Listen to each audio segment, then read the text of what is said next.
মনে করে তিনি অনিচ্ছা সত্ত্বেও ইমামতি করলেন। নামাজ শেষে জানা গেল নবী করিম সাল্লাল্লাহু আলাইহি সাল্লাম ওমর রাদিয়াল্লাহু তাআলা আনহুকে ইমামতি করার নির্দেশ দেননি। তিনি বলেছেন অন্য কাউকে ইমামতি করতে। তিনি আশা করেছিলেন আবু বকর রাদিয়াল্লাহু তাআলা আনহু ইমামতি করবেন। হযরত বেলালও রসুলের ঘর থেকে ফিরে এসে শুরুতে আবু বকর রাদিয়াল্লাহু তাআলা আনহুকেই তালাশ করেছিলেন, কিন্তু তাকে না পেয়ে তিনি ওমর রাদিয়াল্লাহু তাআলা আনহুকে ইমামতি করার অনুরোধ করেছেন। হযরত ওমর রাদিয়াল্লাহু তাআলা আনহু এই বিষয়টি জানার পর বেলালকে ডেকে বললেন, তুমি কেন আমাকে ইমামতি করতে বললে? আমি ভেবেছিলাম এটা রাসূলুল্লাহর নির্দেশ।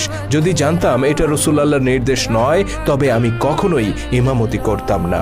বেলাল রাদিয়াল্লাহু তাআলা আনহু বললেন, আমি আবু বকরকে না পেয়ে ভাবলাম আপনি নেতৃত্ব দেওয়ার যোগ্য, তাই আপনাকে অনুরোধ করেছি।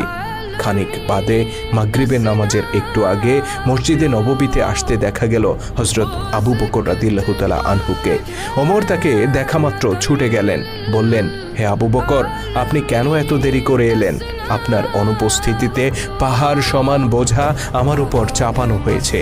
আবু বকর রাদিয়াল্লাহু তাআলা আনহু জিজ্ঞেস করলেন, কি হয়েছে ওমর? ওমর রাদিয়াল্লাহু তাআলা আনহু জানালেন, নবীজির ঘর থেকে ফিরে এসে বেলাল আমাকে নামাজে ইমামতি করতে বলল। আমি ভাবলাম এটা হয়তো রাসূলুল্লাহর নির্দেশ, কিন্তু যখন রাসূলুল্লাহ তার গৃহ থেকে আমার তাকবীর ধ্বনি শুনতে পেলেন, তিনি বললেন, না না, এখনো আল্লাহর পক্ষ থেকে নির্দেশ আসেনি। তিনি বললেন, আবু বকরকে বলো ইমামতি করতে।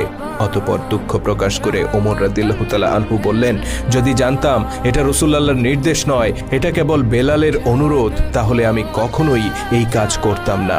হযরত আবু বকর রাদিয়াল্লাহু তাআলা আনহু বললেন, রাসূলুল্লাহ কি এতটাই অসুস্থ যে অন্য কাউকে নামাজে ইমামতি করতে হচ্ছে?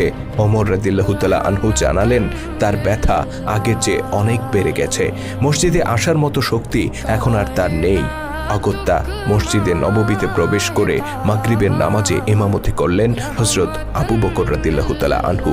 এরপর থেকে রাসূল সাল্লাল্লাহু আলাইহি সাল্লামের অনুপস্থিতিতে তিনি নামাজে ইমামতি করতে লাগলেন। শুধু দর্শক, এটা ছিল 11 হিজরির রবিউল আউয়াল মাসের ঘটনা। বাহ্যিকভাবে দেখতে গেলে এটা ছিল একটি সাধারণ ঘটনা, কিন্তু গভীরভাবে পর্যবেক্ষণ করলে এটা কোনো সামান্য ঘটনা ছিল না। এই ঘটনার মধ্যে অন্তত দুটি তাৎপর্যপূর্ণ বিষয় জড়িত ছিল। প্রথমত, রাসূল সাল্লাল্লাহু আলাইহি সাল্লাম নির্দেশ দিলেন আবু বকরকে বলো ইমামতি করতে।